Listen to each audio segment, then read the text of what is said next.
మహిమ మహిమా పండుగ పెంతెకోస్తు పండుగ విశ్వాసులారా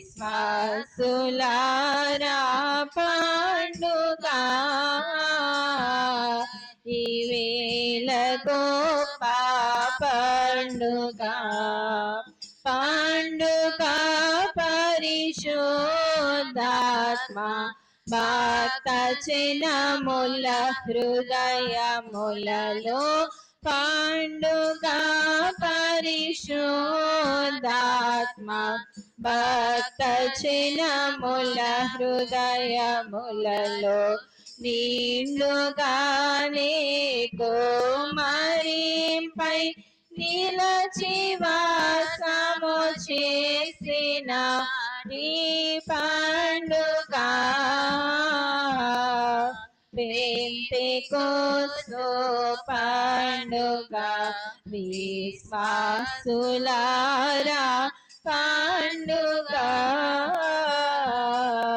ఈ వేళ గొప్ప పండుగ. అందరికీ మరణాత. పరిశుద్ధ గ్రంథమును చూసినట్లయితే అపోస్తుల కార్యము 2వ అధ్యాయము పెంతెకొస్తను 1 నుంచి 4 వచనములు చదువుకుందాము. పెంతెకొస్తను పండుగ దినము వచ్చినప్పుడు అందరూ ఒక చోట కూడి ఉండిరి. అప్పుడు వేగముగా వీచు బలమైన గాలి వంటి ఒక ధ్వని ఆకాశము నుండి అకస్మాత్తుగా వారు కూర్చుండి ఉన్న ఇల్లంతయు నిండెను. మరియు అగ్ని జ్వాలల వంటి నాలుకలు వివాగింపబడినట్లుగా వారికి కనబడి వారిలో ఒక్కొక్కని మీద వ్రాలగా అందరూ పరిశుద్ధాత్మతో నిండిన వారై ఆ ఆత్మ వారికి వాక్శక్తి అనుగ్రహించిన కొలది అన్య భాషలతో మాటలాడసాగిరి. చాలమ్మా, వాక్యము కొరకైన ప్రార్థన చేసుకుందాము. మహాపరిశుద్ధుడా, మహిమగల దేవా, నీ బంగారు పాదములకు వందనములు, స్తోత్రములు తండ్రి. 120 మంది మేడగదిలో ప్రార్థించుచుండగా వారి మీద పరిశుద్ధాత్మను వరమును కుమ్మరింప చేసి ఆత్మ కుమ్మరింపు దినమున ఆత్మమయమైన నిన్ను ఆత్మతోనూ సత్యముతోనూ ఆరాధించవలనని తెలిపి ఉన్న ప్రభువా, నీకు స్తోత్రములు తండ్రి. ఎలాగున వారిపైన పరిశుద్ధాత్మను కుమ్మరింప చేసి ఉన్నావో ఆ పరిశుద్ధాత్మను బట్టి తండ్రి వెంటనే 3000 మంది నాయన నీ సంఘముగా మారి ఉన్నారు నాయన. అలాగనే నేటి దినమున ఈ పండుగ దినమున ఈ పెంతెకొస్తు పండుగ దినమున నీ సంఘములోనికి నీ సముఖములోనికి చేరిన ప్రతి ఒక్కరి మీద నీ ఆత్మ అభిషేకము కుమ్మరింప చేసి నేను వాక్యమును బోధించుచుండగా వాక్యమై ఉన్న ప్రభువా, నీ పరిశుద్ధాత్మ సహవాసం మాకు దయచేయము. పేతురు ద్వారా నీవు ఎలాగున మాట్లాడి ఉన్నావు తండ్రి, అలాగున నేటి దినమున తండ్రి నా మాట యందు నీవే మాట్లాడుమని యేసు నామములో అడిగి వేడుకొని ప్రార్థిస్తున్నాము తండ్రి, ఆమేన్. దైవాత్మారము నాతను నవ్రాలుము, దైవాత్మారము నాతను నవ్రాలుము, నా జీవమంతయు నీతో నిండా చేరి వసింపుము, నా జీవమంతయు నీతో నిండా చేరి వసింపుము. నివసింపుము దైవాత్మ రాము. కృతదేవుని యొక్క ఆశీర్వాదము, మహిమ, పరిశుద్ధాత్మ వరము మనందరికీ కలుగును గాక. ఆమేన్. అందరికీ మరణాత మరణాత మరణాత. ఈ దినము ఏ పండుగ? పెంతెకొస్తు పండుగ. పరిశుద్ధ గ్రంథమునందు చదవబడిన వాక్యమును గనక మనము చూచినట్లయితే దేవుడు ఈ దినమున ఏ పండుగను ఏర్పరిచి ఉన్నారు అంటే పెంతెకొస్తు పండుగ. ఏమ్మా? పెంతెకొస్తు పండుగ. అసలు ఈ పెంతెకొస్తు పండుగ దేనిని సూచిస్తుంది? ఈ పండుగలను ఎవరు పెట్టారు? పెంతెకొస్తు పండుగ దినమున ఏమి జరిగి ఉన్నది? అలాగే మనము చూసినట్లయితే పండుగ అన్నది చూస్తే ప్రతి పండుగకు మనము దేవుని స్తుతించే వారిగా ఉంటాము. అవునా కాదా? ప్రతి ఒక్క పండుగకి స్తుతి ఉంటది. ప్రభువు ఈ లోకంలో వచ్చిన పండుగ ఏ పండుగ?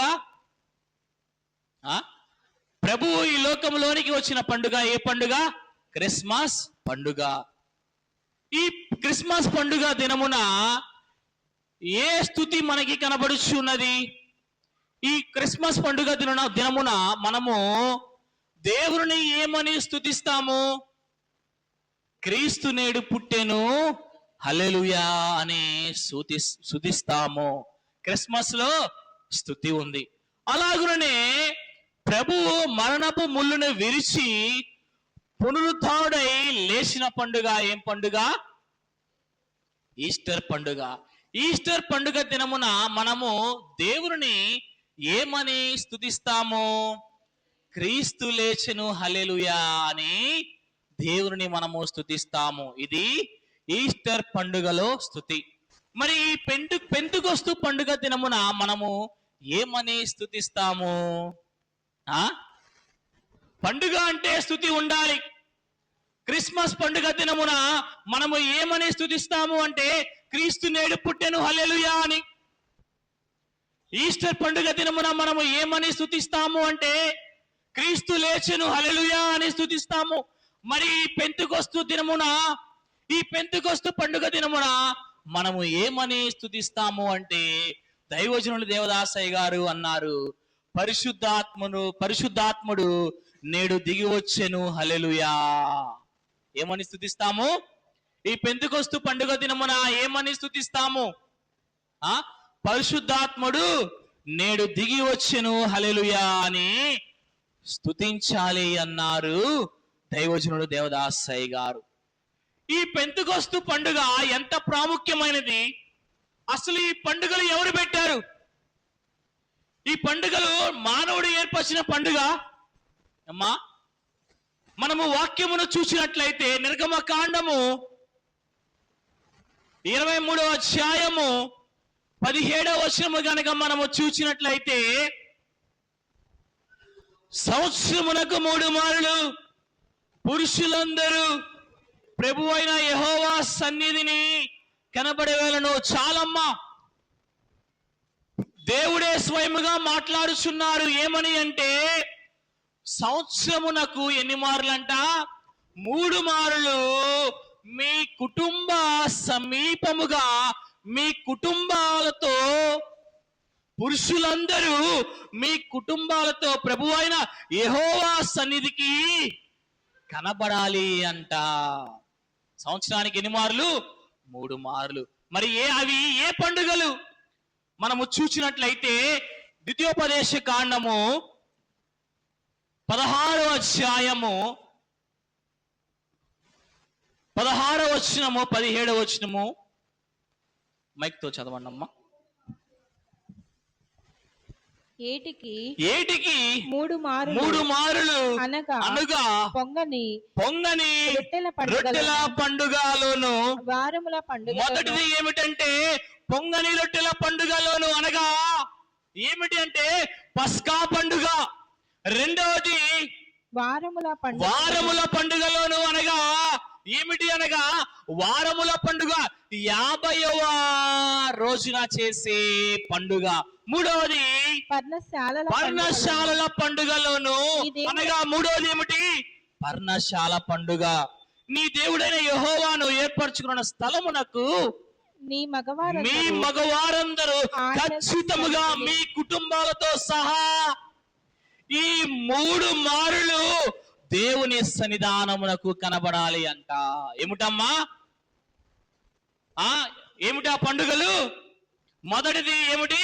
పొంగని రొట్టెల పండుగలోను పస్కా పండుగ. రెండవది వారముల పండుగ, 50 రోజువ పండుగ. మూడవది పర్ణశాల పండుగ.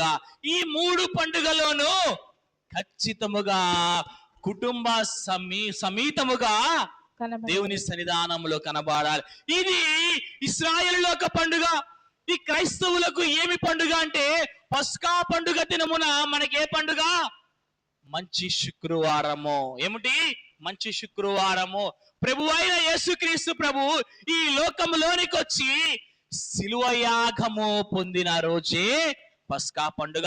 అలాగనే రెండవది మనము చూసినట్లయితే వారముల పండుగ. వారముల పండుగ అంటే ఏమిటి? వారముల పండుగ అంటే ఏమిటి? ప్రతి ఒక్కరు తెలుసుకోవాలి.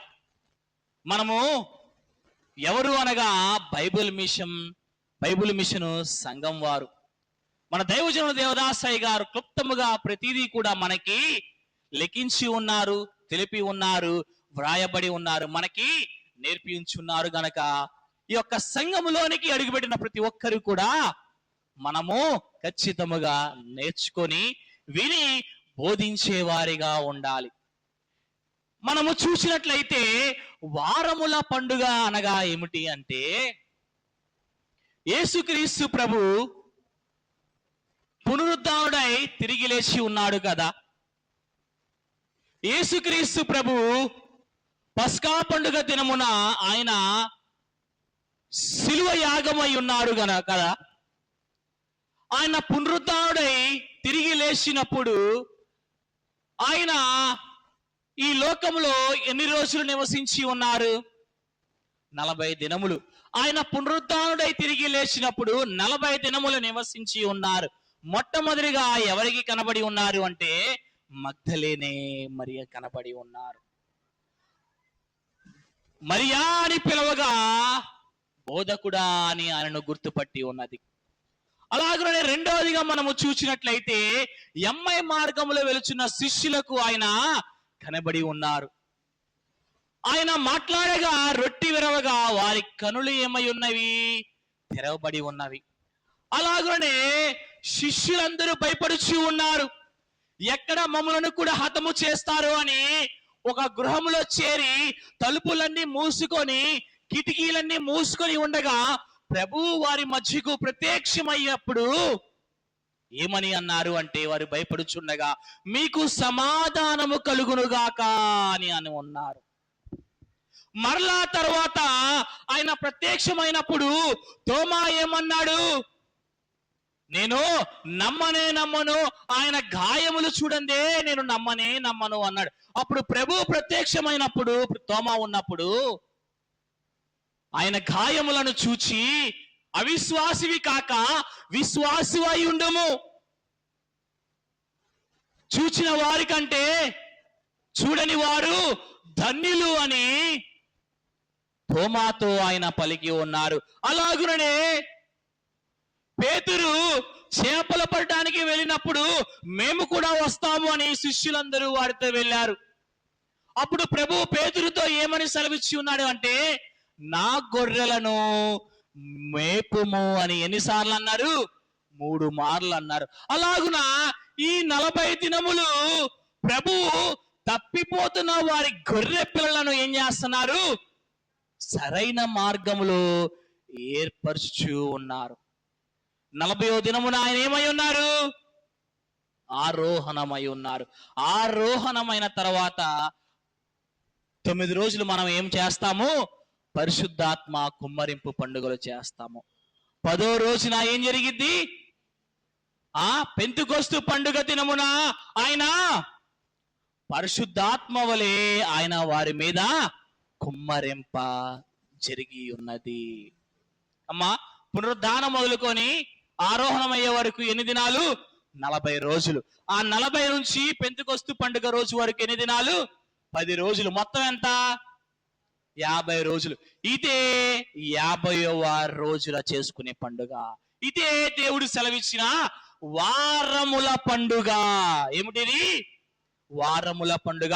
దేవుడే సెలవిచ్చి ఉన్నాడు, సంవత్సరమునకు 3 మార్లు మీరు ఖచ్చితముగా మీ కుటుంబంతో సహా దేవుని సన్నిధానములో కనబడాలి అని తెలియజేసి ఉన్నారు. ఆనాడు మనము చూసినట్లయితే పస్కా పండుగ దినమున యెరూషలేము చుట్టూ ప్రాంతం వారు కూడా యెరూషలేము నందునకు వచ్చి ఉండగా వారి అందరూ చూచుండగానే ఆయన శిలువ యాగము పొంది ఉన్నారు. అలాగే 50వ రోజున కూడా ఈ పెంతెకొస్తు పండుగను ఆచరించాలి అని చుట్టుపక్కల దేశాలు వారు కూడా యెరూషలేమునకు వచ్చి ఉన్నారు. ఆ సమయమున 120 మంది మేడగదిలో ప్రార్థన చేయుచుండగా వారి మీద ఏం జరిగింది? పరిశుద్ధాత్మ వరము కుమ్మరింపబడింది. ఎప్పుడైతే వారి మీద పరిశుద్ధాత్మ కుమ్మరింపబడి ఉన్నదో, పెంతెకొస్తు పండుగ దినమున యెరూషలేము దేవాలయం చుట్టూ జన సమూహముతో నిండిపోయి ఉన్నారు. అప్పుడు పేతురు వారి మధ్యలోనికి వెళ్ళగా ఎంతమంది మారు మనసు పొందారు? 3000 మంది. ఇది దేవుడు ఏర్పరిచిన పండుగ, వారముల పండుగ, 50వ రోజు చేసుకునే పండుగ. అలాగే మూడవది ఏమిటి అన్నారు? పర్ణశాల పండుగ అన్నారు. అందుకే దైవజనులు దేవదాసయ్య గారు ఏమన్నారంటే, తెలుగు క్రైస్తవ కీర్తనల నుంచి 38వ పాట, పండుగ పెంతెకొస్తు పండుగ విశ్వాసులారా, పండుగ ఈ వేళ గొప్ప పండుగ, పండుగ పరిశుద్ధాత్మ భక్త చిన్నముల హృదయములలో నిండుగానే కుమ్మరిపై నిలిచి వాసము చేసినటి పండుగ, పెంతెకొస్తు పండుగ విశ్వాసులారా పండుగ ఈ వేళ గొప్ప పండుగ. చాలమ్మా, పండుగ పెంతెకొస్తు పండుగ. ఈ వేళ ఏ పండుగ? గొప్ప పండుగ అన్నారు దైవజనులు దేవదాసయ్య గారు. ఈ పండుగను మానవులు ఏర్పరిచిన పండుగ. సంఘంలోనికి వచ్చిన ప్రతి ఒక్కరు వాక్యమును ధ్యానించి దేవుడు ఏమని సెలవిస్తున్నాడు అంటే, దేవుడు ఏమని మాట్లాడుచున్నాడు అంటే మీతో, ఇది మానవుడు ఏర్పరిచిన పండుగలా, మానవుడు ఆచరించమని చెప్పిన పండుగలా దేవుని వాక్యము సెలవిచ్చి ఉన్నది. పరిశుద్ధ గ్రంథములో దేవుడే ప్రవక్తల ద్వారా లెక్కించబడిన పండుగలు ఇవి. గనుక ఈ వేళ ఏ పండుగ? గొప్ప పండుగ. అసలు ఎందుకు దేవుడు ఈ పండుగను ఆచరించాలి అని తెలియపరిచి ఉన్నారు అమ్మా. అసలు ఎందుకు దేవుడు ఈ పండుగను ఆచరించాలి అని చెప్పారు? మనము చూసినట్లయితే మొదటిగా లేవియా కాండము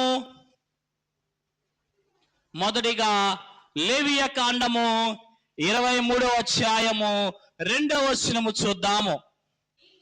నీవు ఇశ్రాయేలులతో ఇట్లనము, మీరు చాటింపవలసిన యెహోవా నియామకాలములు ఇవే.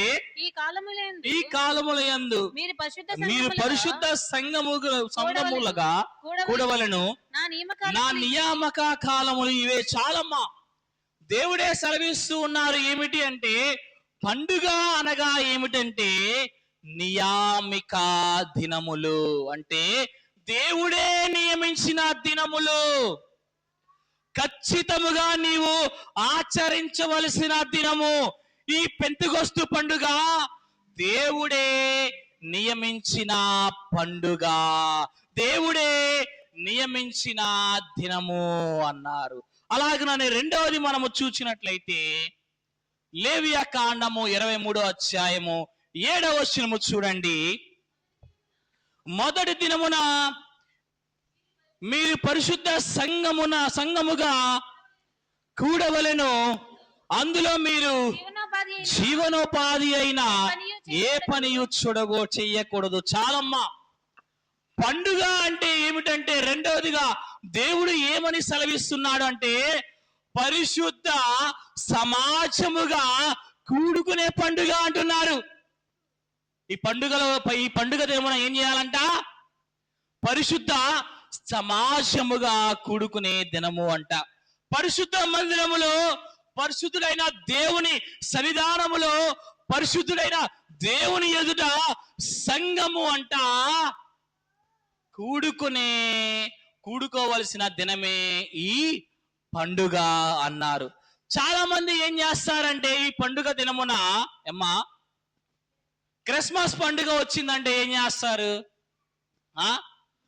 పండుగ రాకముందే బట్టలు కొనుక్కుంటారు. అవునా కాదా? బట్టలు కొనుక్కుంటారు. పండుగ రాకముందే కుటుంబాలకు ఫోన్ చేసి, రేపు డిసెంబర్ 25వ తారీఖు పండుగ కనుక అమ్మాయి అల్లుడిని తీసుకొని రండి, కొడుకేమో కోడలు తీసుకొని కుటుంబంతో సహా పండుగకు రండి అంటారు. అంతా బాగానే ఉంది. పండుగ రోజున నూతన వస్త్రాలు ధరించుకుంటారు, కుటుంబాలతో మంచి మాంసాన్ని తెచ్చుకొని వండుకొని హాయిగా తింటారు. కానీ పండుగ రోజున ఎవరు కనపడరు? దేవుడు కనపడడు. అమ్మా, దేవుడేమో ఈ పండుగ దినమున ఏమని సెలవిచ్చి ఉన్నాడంటే, పరిశుద్ధముగా సమాజముగా దేవుని సన్నిధానంలో నీవు కనబడాలి అన్నారు. కానీ మనం ఏం చేస్తున్నాం? పండుగ రోజున హాయిగా మాంసాలు వండుకుంటాం, హాయిగా నూతన వస్త్రాలు ధరించుకుంటాం, హాయిగా కుటుంబాలతో భోజనం చేస్తాం. కానీ పండుగ రోజున దేవుడు గుర్తుండడు. చాలా మందికి అయితే అసలు పండుగ అంటే అర్థం కూడా తెలియదు. వారు కూడా నూతన వస్త్రాలు వేసుకొని తిరుగుతారు. అయ్యా, ఒకరు నాపి క్రిస్మస్ పండుగ అంటే ఏంటయ్యా చెప్పండి అయ్యా అంటే, దేవుడు ఈ లోకానికి వచ్చాడు అందుకే పండుగ అంటారు. దేవుడు ఈరోజు పుట్టాడు కనుక పండుగ అంటారు. సరే, అసలు దేవుడు ఎందుకు వచ్చాడయ్యా అంటే సమాధానం ఉండదు. దేవుడు అసలు ఏ కారణం చేత ఈ లోకానికి వచ్చాడయ్యా అంటే తెలియదు. అమ్మా, చూచారా మనము ఈనాటి కాలంలో ఎలాగో ఉన్నామో? దేవుడు సెలవిస్తూ ఉన్నాడు, పండుగ రోజున ఖచ్చితముగా మీ కుటుంబ సమేతముగా దేవుని సన్నిధానంలో కనబడాలి. మరి ఈరోజు పెంతుకొస్తు పండుగ అమ్మా, దేవుడే నియమించిన పండుగ, దేవుడే ఆచరించిన పండుగ, దేవుడే తెలియపరిచిన పండుగ. ఖచ్చితముగా సంవత్సరమునకు 3 మార్లు నీ కుటుంబ సమీపముగా నీ కుటుంబాలతో దేవుని సన్నిధానంలో కనబడాలి అని ప్రభువే సెలవిచ్చి ఉన్నారు. చూచారా మనం ఈ లోకంలో ఎంత నిర్లక్ష్యముగా ఉన్నామో? దేవుడు అంటే భయం లేకుండా పోయింది. వాస్తవంగా చెప్పాలంటే ఈ లోకంలో దేవుడు అంటే భయము లేదు, దేవుని సన్నిధానం అంటే భయము లేదు. శ్రమలు రాగా దేవుడా దేవుడా, శ్రమలు పోగా నువ్వెవరో నేనెవరో అనే కాలంలో మనం బ్రతుకుచున్నాము. కనుక దేవుడు ఏమి సెలవిస్తున్నాడంటే, ఖచ్చితంగా ఈ పండుగ దినమున నీవు నీ కుటుంబముతో కనబడాలి అని దేవుడు సెలవిస్తూ ఉన్నాడు. అలాగనే మూడవది కనుక మనము చూసినట్లయితే, నిర్గమకాండము 12వ అధ్యాయము 14వ వచనం మనము చూసినట్లయితే, కాబట్టి మైక్లో చదవండి అమ్మా. కాబట్టి ఈ దినము మీకు జ్ఞాపకార్థమైనదగు మీరు యెహోవాకు పండుగగా దానిని ఆచరింపవలను, తరతరములకు నిత్యమైన కట్టడగా దాన్ని ఆచరింపవలను. చాలమ్మా. మూడవదిగా పండుగ అనగా ఏమిటంటే జ్ఞాపకార్థమైన పండుగ. ఏమిటమ్మా పండుగ అంటే ఏమిటి? మూడవది జ్ఞాపకార్థమైన పండుగ. ఈ పండుగ దినమున మనము ఏమి జ్ఞాపకము చేసుకోవాలి అమ్మా? ఈ పండుగ దినమున నీవు చేయవలసిన జ్ఞాపకము ఏమిటి? ఏమి జ్ఞాపకము చేసుకోవాలి అంటే, దేవుడు నీ జీవితంలో చేసిన అద్భుత కార్యములను నీవు జ్ఞాపకము చేసుకోవాలి. దేవుడు నీ జీవితంలో చేసిన మేలును నీవు జ్ఞాపకము చేసుకోవాలి. ఈ పండుగ దినమున దేవుడు నా జీవితంలో ఎన్నో మార్పులు చేసి ఉన్నాడు అని నీవు జ్ఞాపకము చేసుకోవాలి. అందుకే ఈ పండుగ అనగా ఏమిటి? జ్ఞాపకము చేసుకునే పండుగ అన్నారు. నిర్గమకాండం 12వ అధ్యాయములో దేవుడు ఇశ్రాయేలుతో మాట్లాడుచున్నారు. ఏమిటంటే ఈ పస్కా పండుగ గురించి మాట్లాడుచు ఇది జ్ఞాపకార్థ దినము అన్నారు. ఏమిటమ్మా? ఇది జ్ఞాపకార్థ దినము అన్నారు. ఎందుకంటే మీరు బానిసత్వములుగా ఉన్నారు. ఐగుప్తు దేశములో మీరు బానిసలుగా ఉంటున్న మిమ్ములను నేను విమోచించి ఉన్నాడు గనుక దీనిని జ్ఞాపకము చేసుకున్నటకు మీరు ఈ పండుగను ఆచరించవలను అన్నారు. అవునా కాదా? అవునా కాదా? మీరు జ్ఞాపకము చేసుకోవాలి అన్నారు. అలాగనే ఈ పండుగ దినమున మీరు కూడా, క్రైస్తవులందరూ కూడా ఏమి జ్ఞాపకము చేసుకోవాలి అంటే, దేవుడు మన పక్షముగా ఎన్నో అద్భుత కార్యములు చేశాడు. దేవుడు నా జీవితంలో ఎన్నో మెలులు చేశాడు. ఈ పండుగ దినమున నీవు జ్ఞాపకము చేసుకోవాల్సింది ఇదే. ఈ పండుగ దినమున కుటుంబాలతో కూర్చొని మాంసాలు తింటూ హాయిగా పడుకొని తిరిగి చేసుకునే పండుగ కాదు ఇది. నీ జీవితంలో జ్ఞాపకము చేసుకునే పండుగ అన్నారు. అలాగే మనము చూసినట్లయితే దైవజన దేవదాసయ్య గారు తెలుగు క్రైస్తవ కీర్తనల నుంచి 82వ పాటలో క్లుప్తముగా ఆయన రచించి పాడి ఉన్నారు. ఏమిటంటే, ఎన్ని మేలు ఎంచి చూడ ఇలను ఎవరి సఖ్యమో, అన్ని మేలు మరువకొన్న అధికమౌను సౌఖ్యమో, జీవనాద జీవరాజ శ్రేష్ఠ దానకారుడా. ఏమన్నారు? పండుగ అనగా దేవుడు చేసిన కార్యములను జ్ఞాపకము చేసుకునే పండుగ అన్నారు. అలాగే 4వదిగా మనము చూసినట్లయితే నిర్గమకాండము 13వ అధ్యాయము 8వ వచనం మనము చూసినట్లయితే, మరియు ఆ దినమున నీవు నేను ఐగుప్తులో నుండి వచ్చినప్పుడు యెహోవా నాకు చేసిన దాని నిమిత్తము పొంగని రొట్టెలను తినుచున్నారని నీ కుమారులకి తెలియచెప్పవలెను. చాలమ్మా. 4వదిగా పండుగ అంటే ఏమిటంటే, దేవుడు చేసినటువంటి అద్భుతాలను నీ తరములకు, నీ బిడ్డలందరికీ నీవు చెప్పవలసిన పండుగ. 4వది ఏంటి? పండుగ అంటే దేవుడు చేసినటువంటి అద్భుతాలను నీ తరతరములకు, నీ బిడ్డలకు నీవు చెప్పవలసిన పండుగ. దేవుడు ఇశ్రాయేలుకు సెలవిచ్చి ఉన్నారు, ఈ పండుగను నీ తరతరములకు నీవు చెప్పవలసి ఉన్నది అని.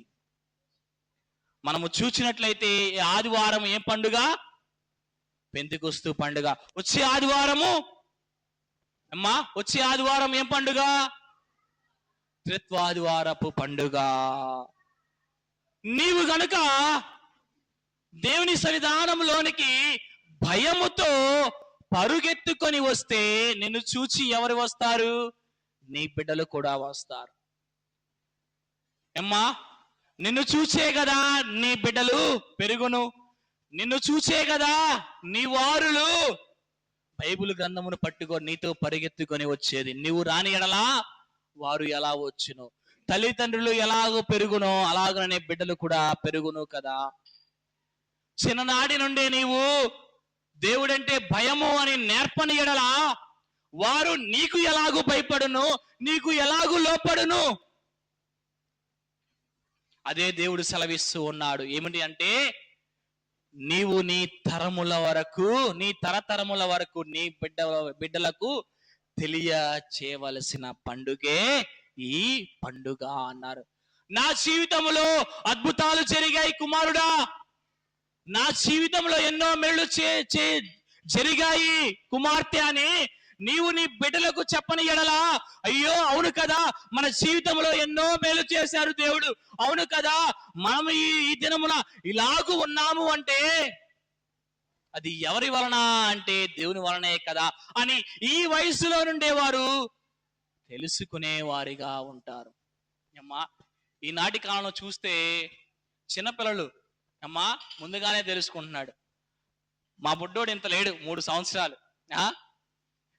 రిమోట్ తీసుకొనిరా అంటే రిమోట్ తీసుకొస్తాడు. మరి వాడికి ఎలా తెలుసు?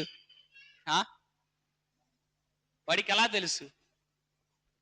తండ్రి కోపంగా ఉన్నాడంటే భయపడి మెలకుండా ఉంటాడు. ఎలా తెలుసు? చూచారా, చిన్న వయసులో నుండి వారికి అన్ని తెలిసిపోతున్నాయి. అలాగనే మనము చిన్నప్పటి నుండే అమ్మా బిడ్డలకు నేర్పాలి. ఏమని? దేవుని గురించి, దేవుడి అద్భుతాల గురించి, దేవుడంటే మనకి భయము ఉండాలి అని. భయం ఉంటేనే దేవుని సన్నిధానంలోనికి పరిగెత్తుకొని వస్తాము. భయము లేనిదే నీవు దేవుని యందు విశ్వాసివై నీవు ఉండలేవు. గనక మనము చూసినట్లయితే ఈ పండుగ అంటే ఇంట్లో కూర్చొని చేసే పండుగ కాదు అమ్మా, ఇంట్లో కూర్చొని చేసే పండుగ కాదు. ఈ పండుగను గురించి దేవుడు చేసినటువంటి అద్భుతాలను, మేళ్లను నీ బిడ్డలకు చెప్పి చిన్ననాటి నుండే దేవుని మందిరమునకు నడిపించడానికి ఇదే ఒక ఆనవాయితీ అన్నారు దైవజనుల దేవదాసయ్య గారు. కనుక పండుగ అంటే ఏమిటమ్మా? దేవుడు చేసినటువంటి అద్భుత కార్యములను నీ తరతరములకు, నీ బిడ్డలకు నీవు చెప్పవలసిన పండుగ. 5వది కనుక మనము చూసినట్లయితే పండుగ అంటే ఏమిటి అంటే దేవుడు స్వయముగా సెలవిస్తూ ఉన్నారు. ప్రతి ఒక్కరు కూడా దేవాలయములో, పురుషులందరూ మందిరములో కనబడాలి అన్నారు. ఏమిటమ్మా? పురుషులందరూ దేవుని సన్నిధానంలో కనబడాలి. ఇది దైవజనుల దేవదాసయ్య గారు ఏమన్నారంటే ఇది ఐక్యతకు సాదృశ్యము అన్నారు. ఏమిటమ్మా? ఇది ఐక్యతకు సాదృశ్యము అన్నారు. మొదటిగా ఏమిటి పండుగ అనగా అమ్మా? మొదటిది ఏమిటి పండుగ అంటే దేవుడే నియమించిన పండుగ. రెండవది మనము చూసినట్లయితే పండుగ అంటే ఏమిటి? పరిశుద్ధ సమాజముగా కూడుకునే పండుగ. మూడవది పండుగ అంటే ఏమిటి అంటే దేవుడు చేసిన కార్యములను జ్ఞాపకము చేసుకునే పండుగ. 4వది ఏమిటి పండుగ అంటే దేవుడు చేసినటువంటి అద్భుత కార్యములను నీ తరతరములకు, నీ బిడ్డలందరికీ నువ్వు చెప్పవలసిన పండుగ. 5వది మనము చూసినట్లయితే పండుగ అంటే ఏమిటి? ఐక్యతకు సాదృశ్యము అన్నారు దైవజనులు. అమ్మా చెప్పగలుగుతారా? మొదటి ఏమిటి? పండుగ అంటే ఏమిటి? ఈ పండుగను ఎవరు నియమించి ఉన్నారు? దేవుడే. గట్టిగా దేవుడే నియమించి ఉన్నారు. రెండవది పండుగ అంటే ఏమిటి? పరిశుద్ధ సమాజముగా కూడుకునే పండుగ. మూడవది ఏమిటి? మనము జ్ఞాపకము చేసుకోవాలి, దేవుడు చేసిన కార్యములను జ్ఞాపకము చేసుకునే పండుగ. 4వది ఏంటి? 4వది ఏమిటమ్మా?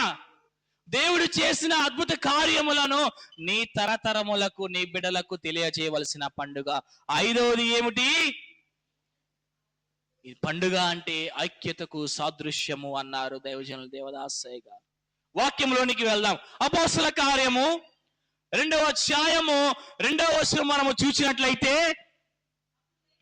అప్పుడు వేగముగా వీచు బలమైన గాలి వంటి ఒక ధ్వని ఆకాశము నుండి అకస్మాత్తుగా వారి కూర్చొని ఉన్న ఇల్లంతయు నిండెను. మరియు అగ్నిజ్వాలల వంటి నాలుకలు విభాగింపబడినట్లుగా వారికి కనబడి వారిలో ఒక్కొక్కరి మీదుగా వ్రాలగా అందరూ పరిశుద్ధాత్మతో నిండిన వారై ఆ ఆత్మ వారికి వాక్శక్తి అనుగ్రహించిన కొలది అన్య భాషలతో మాట్లాడసాగిరి. చాలమ్మా. వాక్యములోనికి మనము చూసినట్లయితే పెంతెకోస్తు పండుగ వచ్చినప్పుడు ఏమి జరిగింది అమ్మా? పెంతెకోస్తు పండుగ దినమున ఏం జరిగింది? పరిశుద్ధాత్ముడు దిగి వచ్చాడు. కరెక్ట్గా చెప్పారు. ఏమిటి?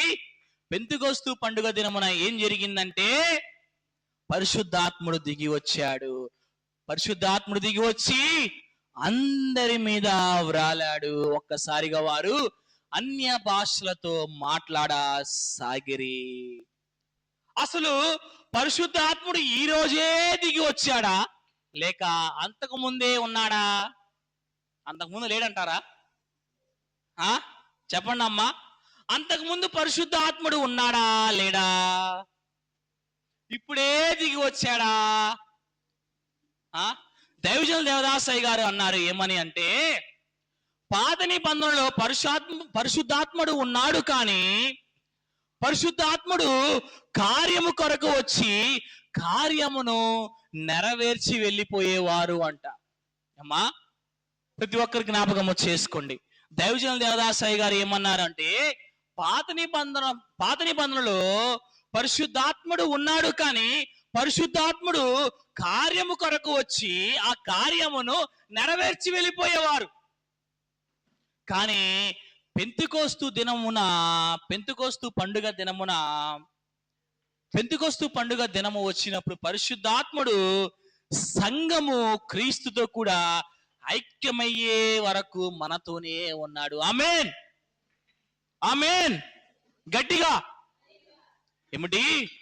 పరిశుద్ధాత్మ పండుగ దినమున ఆయన దిగి వచ్చినప్పుడు పరిశుద్ధాత్ముడు సంఘము క్రీస్తుతో కూడా ఐక్యమయ్యే వరకు ఆయన మనతోనే ఉన్నాడు. అపోస్తల కార్యము 1వ అధ్యాయము 4వ వచనం చూడండి. ఆయన వారిని కలుసుకొని ఇలాగూ ఆజ్ఞాపించెను, మీరు యెరూషలేములో నుండి వెళ్ళక నా వలన వినిన తండ్రి యొక్క వాగ్దానము కొరకు కనిపెట్టుడి. చాలమ్మా. యేసుక్రీస్తు ప్రభు ఆరోహణమై వెళ్ళేటప్పుడు ఇది చివరి ఆజ్ఞ. శిష్యులకు ఇది చివరి ఆజ్ఞ ఏర్పరిచి ఉన్నారు. ఏమిటి ఆ ఆజ్ఞ అంటే, మీరు యెరూషలేము నుండి వెళ్ళక నా వలన వినిన తండ్రి యొక్క వాగ్దానము కొరకు కనిపెట్టుడి. ఇది దేవుడు వారికి సెలవిచ్చిన చివరి ఆజ్ఞ. యెరూషలేము అనగా ఏమిటమ్మా? ఏర్పాటు అన్నారు దైవజనులు. ఏమిటి యెరూషలేము అనగా? ఏర్పాటు. దైవ ఏర్పాటులో నుండి నీవు తొలగిపోకూడదు, దైవ ఏర్పాటులో నుండి నీవు వెళ్ళకు అని శిష్యులకు తెలియపరుస్తూ ఉన్నారు. ఏర్పాటులో నుండి నీవు వెళ్ళక నా వలన తండ్రి యొక్క వాగ్దానము కొరకు ఏం చేయమన్నారు? కనిపెట్టుకోండి అన్నారు. అసలు ఏమిటి తండ్రి యొక్క వాగ్దానం? ఏమిటి? యావేలు గ్రంథము 2వ అధ్యాయము 28వ వచనము చూడండి.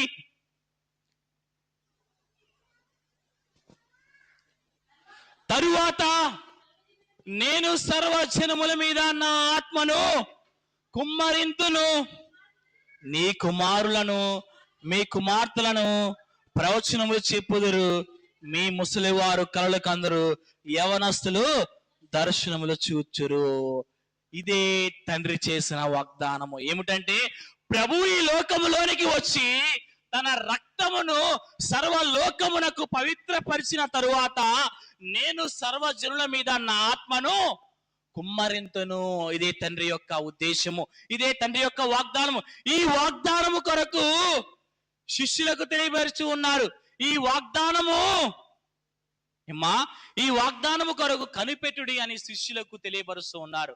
ఏర్పాటు స్థలముల నుంచి వెళ్ళకు శిష్యులా, ఏర్పాటు స్థలముల నుంచి నువ్వు వెళ్ళకి నా తండ్రి వాగ్దానము చేసి ఉన్నాడు. ఏమిటంటే, నా జనుల మీద నా ఆత్మను కుమ్మరించెదను, దానికోసం మీరు కనిపెట్టుకునుడి అని సెలవిస్తూ ఉన్నాడు. ఏమిటమ్మా? ప్రభు సెలవిస్తున్నారు. ప్రభు అంటున్నాడు ఏమని అంటే, పరిశుద్ధ గ్రంథంలో ఆత్మ లేనివాడు నావాడు కాదు అని. దేవుని మనము ఎలా ఆరాధించాలి అంటే, ఆత్మతోనూ సత్యముతోనూ ఆరాధించవలను అని ఏర్పాటు చేసి ఉన్నారు. ప్రభు అంటున్నారు, మీరు ఏర్పాటు స్థలములో నుండి అనగా యెరూషలేము నుండి వెళ్ళక ఏర్పాటు నుండి వెళ్ళక దేవుని వాగ్దానము కోసము కనిపెట్టుకునుడి అన్నాడు. అసలు పరిశుద్ధాత్ముడు ఎందుకండి అమ్మా? పరిశుద్ధాత్ముడు ఎందుకు? అసలు పరిశుద్ధాత్ముడు ఎవరు? పరిశుద్ధాత్ముడు చేసే కార్యాలు ఏమిటి? చాలా మందికి వారి మదిలో మెలిగే ప్రశ్నే ఇది అండి. అసలు పరిశుద్ధాత్ముడు ఎవడు? పరిశుద్ధాత్ముడు ఏమి చేస్తాడు? అసలు పరిశుద్ధాత్ముడు ఎందుకు అని కొన్ని విషయాలు మనం ధ్యానించుకుందాము. మొదటిదిగా అసలు పరిశుద్ధాత్ముడు ఎందుకు అంటే, అపోస్తుల కార్యము 1వ అధ్యాయము 8వ వచనము చూద్దాము. మైక్ లో చదవండి అమ్మా. ఆయనను పరిశుద్ధాత్మ మీ మీదికి వచ్చినప్పుడు మీరు శక్తి నొందుదురు గనక మీరు యెరూషలేములోను యూదయ సమరయ దేశముల అంతటను భూదిగంతముల వరకు చాలమ్మా. పరిశుద్ధాత్ముడు ఎందుకు అంటే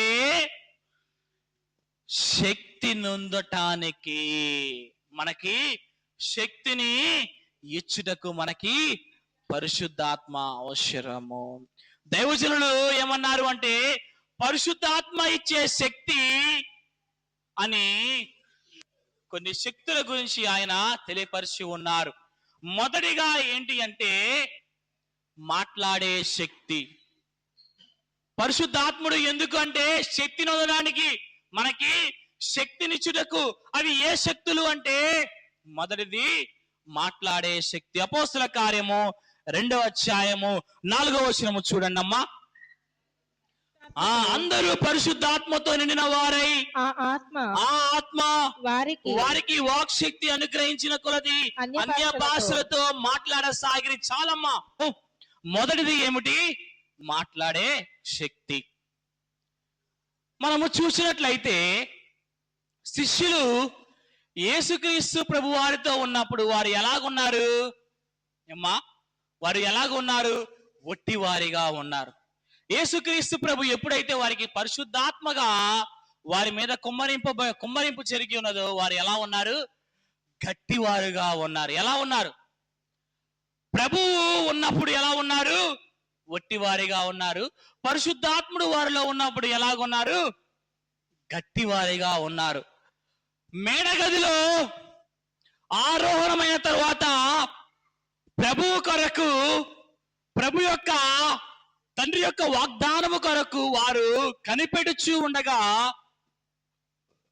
120 మంది మేడగదిలో ప్రార్థన చేయించు ఉన్నప్పుడు వారి మీద పరిశుద్ధాత్మ కుమ్మరింపు జరిగిన తర్వాత అక్కడలో ఉన్న పేతురు ఆ యెరూషలేము దేవాలయం వద్దకు వెళ్ళి ఉన్నారు. మరి ఆ దినము పెంతెకొస్తు పండుగ కాదు కదా, వారముల పండుగ. మనం మాట్లాడుకుని ఉన్నాము కదా, వారముల పండుగ. ఇది సంవత్సరములకు 3 మార్లు ఖచ్చితంగా మీరు కనబడాలి అని దేవుడు సెలవిచ్చిన పండుగ గనుక ఆ యెరూషలేము చుట్టంట, ఆ యెరూషలేము దేవాలయము అంట చుట్టూ ఉన్న దేశాల వారితో నిండి ఉన్నదంట. అమ్మ వాక్యమును గమనించండి. యెరూషలేము దేవాలయం అంతా ఎవరితో నిండి ఉన్నదంట? చుట్టూ ఉన్న దేశాల వారితో నిండి ఉన్నదంట. గ్రీకు వారు ఉన్నారంట, రోమా వారు ఉన్నారు అంట. అలాగనే ఎన్నో దేశముల వారు ఆ దేవాలయము చుట్టూ ఉన్నారంట. అప్పుడంట పేతురు వారి మధ్యలోనికి వెళ్ళి పరిశుద్ధాత్మ సహవాసము పొందుకున్న పేతురంట వారి మధ్యలోనికి వెళ్ళాడంట. వారి మధ్యలోనికి వెళ్ళగా అక్కడ చాలా మంది ఇతర భాషల వారు ఉన్నారు కదా అమ్మా. గ్రీకు భాష వారు ఉన్నారు. గ్రీకు భాష వారి వద్దకెళ్ళి పేతురు గ్రీకు భాషతో మాట్లాడుచున్నాడు. అక్కడున్న గ్రీకు వారు ఆశ్చర్యపడుతున్నారు, ఈయనకి మా భాష ఎలా తెలుసా అని. అలాగనే అక్కడ రోమా వారు ఉంటే రోమా వారు వద్దకెళ్ళి రోమా భాష మాట్లాడుచు ఉన్నారంట. ఈయనకి ఎలా తెలుసు మన భాష అని అనుకున్నారంట. అలాగనే అక్కడ ఇంకా అనేకమైన భాషల వారు ఉన్నారు గనక అరబు వారు ఉన్నారు. అరబు వారి దగ్గరికి వెళ్ళి అరబు భాష మాట్లాడుచున్నాడంట పేతురు. ఇలాగున వారి మధ్యలోనికి వెళ్ళి ఏంటి అన్య భాషలతో వారు మాట్లాడుచు ఉన్నాడు అంట పేతురు. అట్లా మాట్లాడుచున్నగా ఒక్కసారిగా ఎంతమంది? 3,000 మంది, దాదాపు 3,000 మంది పేతురు చెప్పిన మాటలను విని, పేతురు చెప్పిన వాక్యమును విని బాప్తిసము తీసుకున్నారు అంట. ఇదే మొట్టమొదటి సంఘ స్థాపన అని ఎవరన్నారు? దైవజనులు దేవదాసాయి గారు అన్నారు. ఇదే మొట్టమొదటి సంఘ స్థాపన దినము ఇదే అని అన్నారు. మొదటిగా ఏమిటమ్మా దైవజనులు దేవదాసాయి గారు అన్నారు? ఏమిటి మొదటిది? మాట్లాడే శక్తి. అసలు పరిశుద్ధాత్ముడు ఎందుకంటే మాట్లాడే శక్తినిచ్చుటకు. అమ్మా పేతురుకు తెలుసా భాషలో? తెలియదు. అంతకుముందు ఎలా ఉన్నారు? ఒట్టివాడిగా ఉన్నారు. ఇప్పుడు గట్టివారుగా ఉన్నారు. పేతురు మారిపోయాడు, చేపలు పడడానికి వెళ్ళిపోయాడు. మాకు ఆహారం ఎలా, మేము బ్రతికేది ఎలా అని చెప్పేసి చేపలు పడడానికి వెళ్ళాడు. ఒక్కసారిగా ప్రభువు మాట్లాడే శక్తి వారికి ఇవ్వగా గ్రీకు భాష మాట్లాడాడు, రోమా భాష మాట్లాడాడు, అరబ్ భాష మాట్లాడాడు, అలాగున అనేక ఉన్న వారి భాషలన్నీ మాట్లాడారు. వారి మాట్లాడ చూచి ఆశ్చర్యపోయి 3,000 మంది ఏమై ఉన్నారు? బాప్తిసము తీసుకున్నారు. పరిశుద్ధాత్ముడు ఎందుకంటే మాట్లాడే శక్తినిచ్చుటకు. రెండవదిగా మనము చూసినట్లయితే అపోస్తుల కార్యము 2వ అధ్యాయము 17వ వచనము చూడండి. అంత్య దినముల యందు నేను మనుషులందరి మీద నా ఆత్మ కుమ్మరించెదను, మీ కుమారులు మీ కుమార్తెలు ప్రవచించెదరు, మీ యవనస్తులు దర్శనములు కళ్ళు, మీ వృద్ధులు కళ్ళు కందురు. చాలమ్మా. రెండవదిగా మనము చూసినట్లయితే పరిశుద్ధాత్ముడు మీ మీదికి వస్తే, పరిశుద్ధాత్ముడు ఎందుకు అంటే దర్శనముల శక్తి పొందుటకు. అవునా కాదా? దర్శనముల శక్తి పొందుటకు. ఈరోజు అనేకులు మన సంఘంలో ఉన్నవారు దర్శనాలు చెబుతున్నారు. అమ్మగారు, అయ్యగారు, నాకు ఈ దర్శనం వచ్చిందండి, ఈ దర్శనానికి అర్థం ఏంటి అని అడిగేవారు ఎందరో ఉన్నారు. ఈ దర్శనములు ఎందుకు, ఈ యొక్క పరిశుద్ధాత్ముడు ఎందుకంటే దర్శనముల శక్తినిచ్చుటకు. మూడవదిగా మనము చూసినట్లయితే అపోస్తుల కార్యము 2వ అధ్యాయం 38వ వచనం చూడండి. పేతురు, మీరు మారు మనస్సు పొంది పాపక్షమాపణ నిమిత్తము ప్రతివాడు యేసుక్రీస్తు నామమున బాప్తిసము పొందుడి, అప్పుడు మీరు పరిశుద్ధాత్మను వరమును పొందుతారు. చాలమ్మా. మూడవదిగా మనము చూసినట్లయితే పరిశుద్ధాత్ముడు ఎందుకు అంటే పాపమును ఒప్పుకునే శక్తి పొందుటకు. ఏమిటమ్మా? పాపములను ఒప్పుకునే పొందుటకు. దేవాలయంలోనికి రాగా, మనము దేవాలయంలోకి రాగా మొట్టమొదటిగా మనము చేసే ప్రార్థన ఏమిటి? దేవాలయంలోనికి రాగా మనం మొట్టమొదటి చేసే ప్రార్థన ఏంటి? కరెక్ట్గా చెప్పారు ఎవరు? ఏంటి? నేను పాపినయ్యా, నన్ను క్షమింపుము అని. ఇలాగూ చెప్పనిచ్చేది ఎవరంట? చెప్పనిచ్చేది ఎవరంట? మన పరిశుద్ధాత్ముడే. ఎవరంట? ఇలాగూ నా చెప్పనిచ్చేది ఎవరంట? పరిశుద్ధాత్ముడే. అయ్యా నేను పాపిని అని మనలో ఉండి మనల్ని నడిపించేది ఎవరంట? పరిశుద్ధాత్ముడే. అలాగే నాలుగవదిగా మనము చూసినట్లయితే అపోస్తుల కార్యము 2వ అధ్యాయము 41వ వచనము చూద్దాము. కాబట్టి అతడు అతని వాక్యము అంగీకరించిన వారు బాప్తిసము పొంది ఆ దినమందు ఇంచుమించు 3,000 మంది చేర్చబడి. చాలమ్మా. నాలుగవదిగా మనము చూసినట్లయితే పరిశుద్ధాత్ముడు ఎందుకు అనగా మనలను అభివృద్ధి పొందే శక్తిని నొందుటకు. ఏమిటమ్మా? మనలను అభివృద్ధి పొందే శక్తిని ఇచ్చుటకు. మనము దేవుని వాక్యమును కనుక మనం చూసినట్లయితే, పరిశుద్ధ గ్రంథమును మనం చూసినట్లయితే మొట్టమొదటిగా ప్రభు ఒక్కరితో ఆరంభింపబడినదే సేవ. ఈ సేవ మొట్టమొదటిగా ఎవరితో ఆరంభింపబడింది? యేసుక్రీస్తు ప్రభువుతో. ఆ తర్వాత ఎంతమంది శిష్యులు? యేసుక్రీస్తు ప్రభుకి ఎంతమంది శిష్యులు అయ్యారు? 2 అయ్యారు. ఫస్ట్ ఎంతమంది అయ్యారు? 2 అయ్యారు.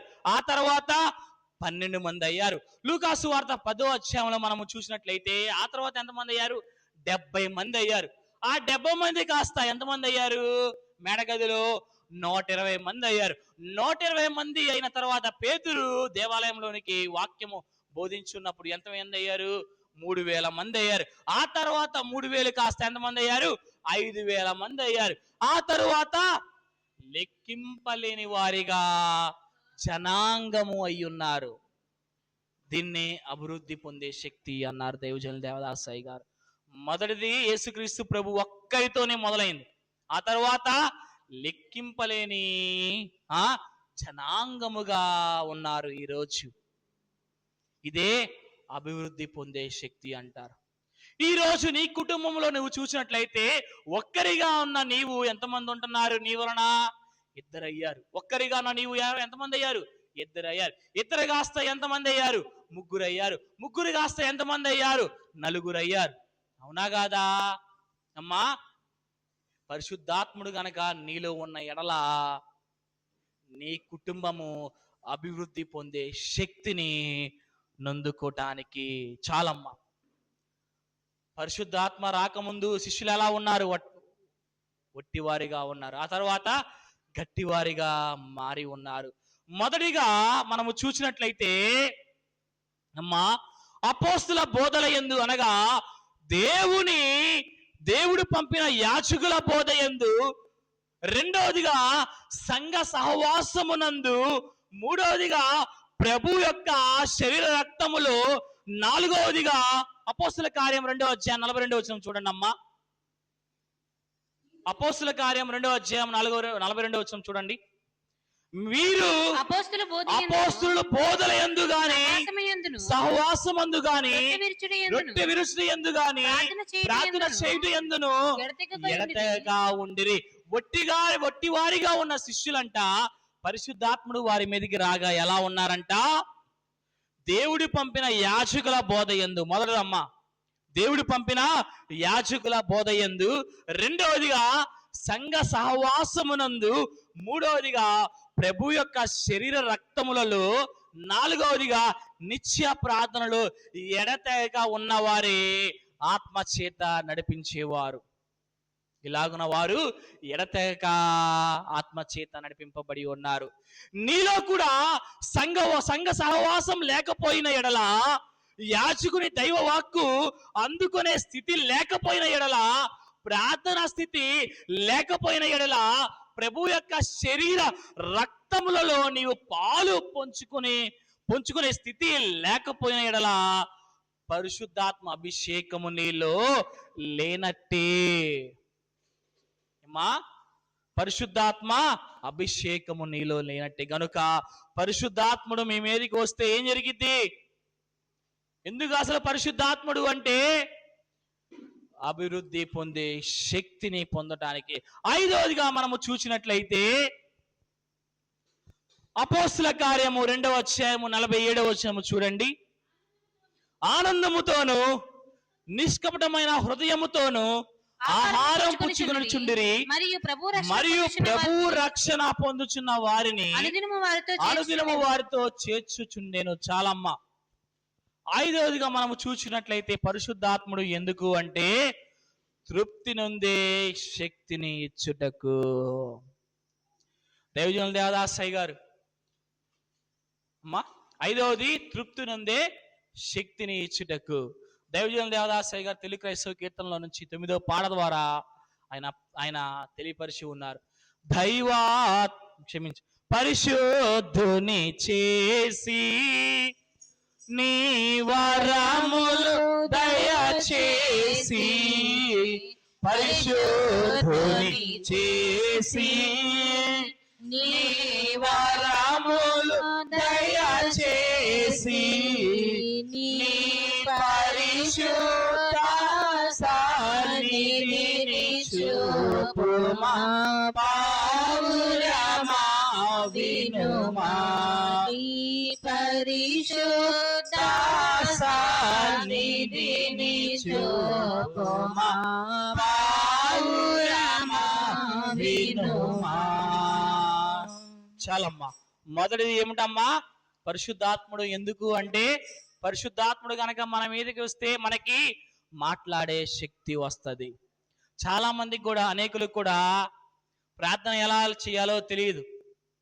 దేవుని సన్నిధానంలోనికి రాగా ప్రార్థన ఎలా చేయాలో తెలియదు. కానీ ఈరోజు అనేకులు మనకి చెప్పపోయినా సరే ప్రార్థన చేయడానికి సిద్ధపడ్డారు. అనేకులు మన సంఘములో చదవని వారు ఎంతో మంది ఉన్నారు, కానీ ప్రార్థన చేయండి అయ్యా అంటే చేసేవారు ఉన్నారు. అమ్మా అలాగనే మన దైవజనులు మనకు నేర్పించిన సన్నిధి క్రమావళి చేయండి అంటే, చదవండి అయ్యా అంటే చదవండి అమ్మా అంటే, చదువు రాకపోయినా కానీ చదివేవారు ఎంతో మంది ఉన్నారు. ఇదే పరిశుద్ధాత్ముడు ఇచ్చే శక్తి, మాట్లాడే శక్తి, దీన్ని అంటారు. అలాగనే రెండవది కనుక మనం చూసినట్లయితే దర్శనముల శక్తి. ఈరోజు దేవుని సన్నిధానంలోనికి వచ్చిన వారు ఎన్నో దర్శనాలు చూస్తూ ఉన్నారు, ఎన్నో దర్శనములు ప్రభు ద్వారా పొందుకుంటున్నారు. అలాగనే మూడవది కనుక మనం చూసినట్లయితే పాపమును ఒప్పుకునే శక్తి. ఈరోజు అనేకులు సంఘములో ఉంటున్నారు అంటే వారి పాపములను ఒప్పుకునేటం వల్లనే కదా. ఈరోజు అనేకులు బాప్తిసము పొంది సంస్కారం పొందుచున్నారు అంటే వారి పాపములను ఒప్పుకుంటాం వల్లనే. పరిశుద్ధాత్ముడు నీలో ఉండి ఇది తప్పయ్యా, ఇది పాపమయ్యా అని మనకి గుర్తించి పాపమును ఒప్పుకునే శక్తిని అందజేస్తున్నారు. అలాగనే అలాగే నాలుగోది మనం చూసినట్లయితే అభివృద్ధి పొందే శక్తి. ఐదవది ఏంటి? తృప్తి నొందే శక్తి.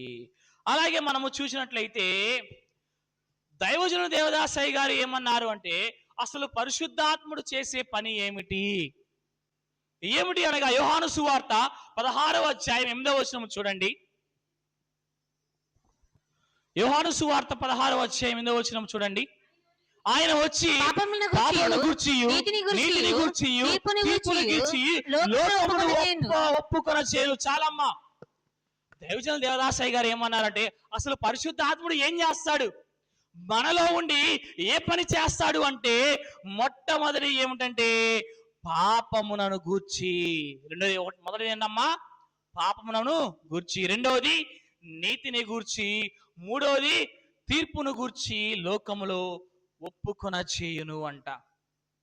దేవుని సన్నిధానంలోనికి వచ్చిన మనము ఏమని ప్రార్థన చేస్తాము అంటే, అయ్యా నేను పాపినయ్యా అని అంటాము. ఆ పాపమును జ్ఞాపకము చేసేది ఎవరు? పరిశుద్ధాత్ముడే. నీవు దేవునికి ఇష్టం లేని పని చేస్తున్నావు. చాలా జాగ్రత్తగా వాక్యం వినండి, కొద్దిగా చెప్పేసి ముగింపులోనికి వెళ్దాము. నీవు దేవునికి ఇష్టం లేని పని చేస్తున్నావు, కానీ నీ అంతరంగంలో భయం ఉంది. ఒకవైపేమో దేవుడికి ఇష్టం లేని పని చేస్తున్నావు, ఒకవైపేమో అంతరంగంలో భయం కలుగుతుంది. అయ్యో నేను దేవునికి ఇష్టం లేని పని చేస్తున్నానే, ఎలాగా అని. ఒకవైపేమో చేయకూడదు. ఈ భయాన్ని ఎవరు కల్పిస్తున్నారు? కరెక్ట్గా చెప్పారు. ఈ పని చేయకూడదు అని, ఇది తప్పు అని, ఇది భయము అని ఎవరు కల్పిస్తున్నారు? పరిశుద్ధాత్ముడే కల్పిస్తున్నాడు.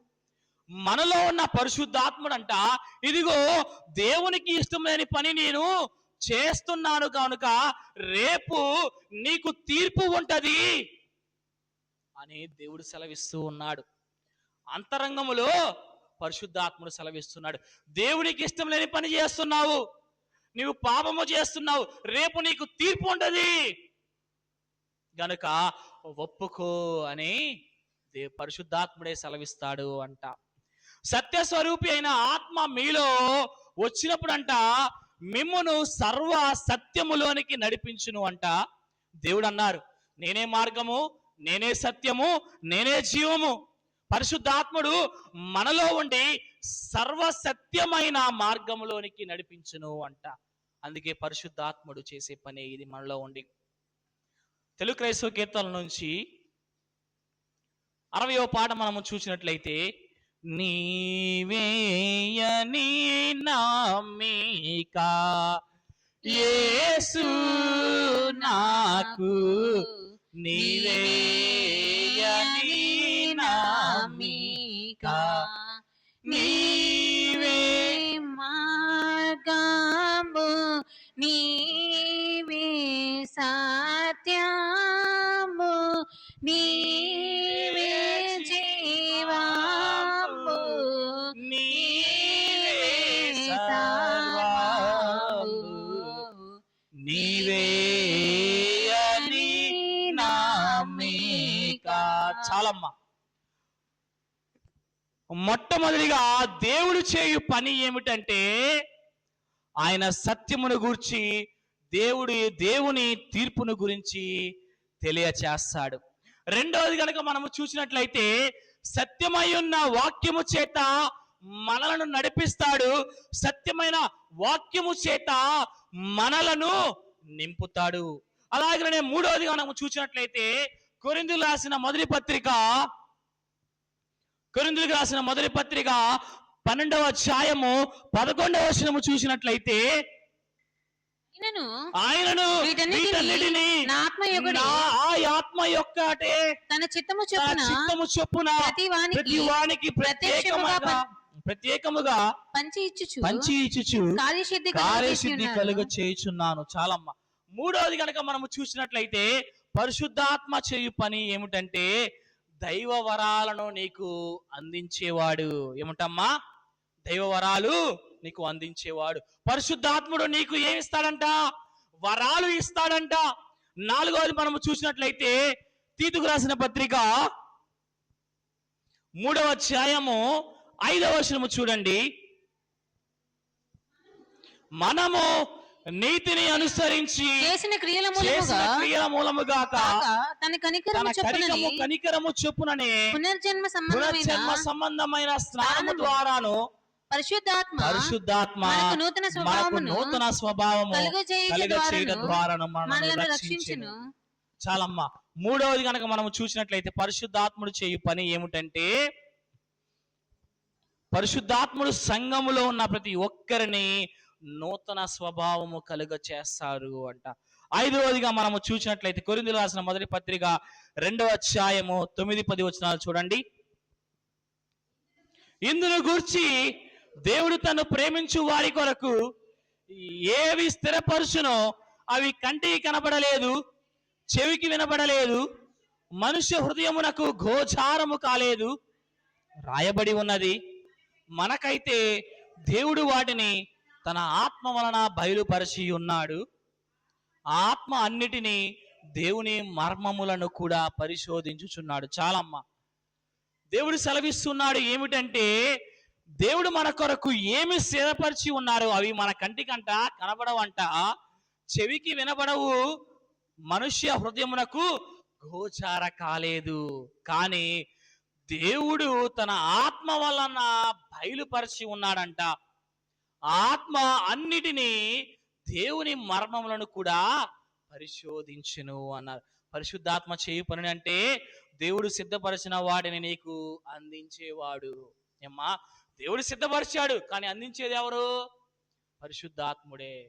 దేవుడు సిద్ధపరిచిన వాడిని నీవు చూడలేవు, చెవికి వినబడవు, నీ హృదయం గోచారు, కానీ వాటిని తీసుకొని నీకు అందించేది ఎవరు అంటే పరిశుద్ధాత్ముడు. దేవుడు ఆశీర్వాదాలు ఏర్పరిచాడు, దేవుడు మేలును సిద్ధం చేసి ఉన్నాడు, కానీ అవి నీ వద్దకు చేరేలాగా చేసేది ఎవరు? పరిశుద్ధాత్ముడే. ఆరవది కనుక చూసినట్లయితే రోమిలకు రాసిన పత్రిక 8వ అధ్యాయము 26వ వచనము చూద్దాము. త్వరగా చూడండి అమ్మా. అటువలే ఆత్మయు మన బలహీనతను చూచి సహాయము చేయుచున్నాడు. ఏలయనగా మనము యుక్తముగా ఎలాగూ ప్రార్థన చేయవలనో మనకు తెలియలేదు గాని ఉచ్చరింప సఖ్యము కాని మూలుగుతో. చాలమ్మ. పరిశుద్ధాత్ముడు మన బలహీనతలను ఎరిగి ఉన్నారు అమ్మా. పరిశుద్ధాత్ముడి కంట మన బలహీనతలు తెలుసు, అవునా కాదా? మన బలహీనతలు ఏంటో తెలుసు. అవి ఎరిగి ఉచ్చరింప సఖ్యము కాని మూలుగలతో మన పక్షముగా విజ్ఞాపన చేయుచున్నాడు. పరిశుద్ధాత్ముడు చేయి పని ఏమిటంటే మన పక్షముగా విజ్ఞాపన చేయుచున్నాడు. మన బలహీనతలు పరిశుద్ధాత్ముడు తెలుసంట, అందుకే మన పక్షముగా ఏం చేస్తున్నారు? విజ్ఞాపన చేయుచున్నారు. అలాగనే 7వది కనుక మనము చూసినట్లయితే తెలుగు క్రైస్తవ కీర్తన నుంచి 97వ పాట. నేనిక సిద్ధంబుగా లేనని తెలిసినది నిరుకున్ గానాన్ పరిశుద్ధాత్మయే నన్ను గానాన్ పరిశుద్ధాత్మయే నన్ను కడకు సిద్ధము చేసి కొనును కడకు సిద్ధము చేసి కొనును త్వరగా రాను నా యేసు త్వరగా నీరము తండ్రి. చాలమ్మా. 7వదిగా ఏమిటంటే పరిశుద్ధాత్ముడు చేయు పని ఏమిటంటే మనలను కడకు సిద్ధము చేసుకొనును. మొదటిది ఏమిటి అమ్మా? మొదటిది ఏమిటి? ఆయన సత్యమును గూర్చి దేవుని తీర్పును గూర్చి తెలియచేస్తాడు. రెండవది సత్యమైన వాక్యము చేత మనల్ని నడిపిస్తాడు. సత్యమైన వాక్యమును మనలను నింపుతాడు. మూడవది ఏమిటి? పరిశుద్ధాత్ముడు చేయు పని ఏమిటి? దైవ వరాలను మనకి అందచేయువాడు. నాలుగవది నూతన స్వభావం కలుగ చేయువాడు. ఐదవది దేవుడు సిద్ధపరిచిన వాటిని మనకి అందించేవాడు. ఆరవది మన పక్షముగా విజ్ఞాపన చేయువాడు. ఏడవది పరిశుద్ధాత్ముడు మనలను కడకు సిద్ధము చేసుకొనును. అట్టి ధన్యత మనెల్లరికి కలుగునుగాక. ఆమేన్. మహాపరిశుద్ధ మహిమ. వాక్యం అర్థమైందా? వ్యర్థమైందా? పండుగ అంటే అర్థమైందా? పండుగ దినమున మనం ఏం చేయాలి? కొత్త బట్టలు కొనుక్కోవాలి. పండుగ దినమున ఏం చేయాలి? మాంసం తెచ్చుకోవాలి. పండుగ దినమున ఏం చేయాలి? కుటుంబంతో కూర్చొని దేవుని సన్నిధానమునకు రాకుండా పలహారములు తింటూ భోజనము చేస్తూ చుట్టాలతో ముచ్చట్లు చెప్పుకోవాలి. ఇదేనా దేవుడు చెప్పిన పండుగ? ఏది? మీ కుటుంబాలతో ఏంటి దేవుని సన్నిధానములోనికి కనబడుటయే పండుగ అన్నారు. గనక ఇకనైనా తెలుసుకోండి, ఇది నేను చెప్పే పండుగ కాదు, నేను చెప్పే మాటలు కాదు. నేను చెప్పే మాటలా? మీకు వాక్యములు రిఫరెన్స్ చూపించేగా ప్రతిదీ. దేవుడే సెలవిచ్చి ఉన్నారు. గనక ఇకనైనా తెలుసుకునండి, ఇకనైనా మారండి, మారు మనసు పొంది పండుగ అంటే కుటుంబ సమీపముగా దేవుని సన్నిధానంలో కూర్చొని మనము పొందిన మేళ్లను, దేవుడు చేసిన అద్భుత కార్యములను జ్ఞాపకము చేసుకున్నట్టు ఏ పండుగ. అటు ధన్యత మనందరికి కలుగును గాక. ఆమేన్.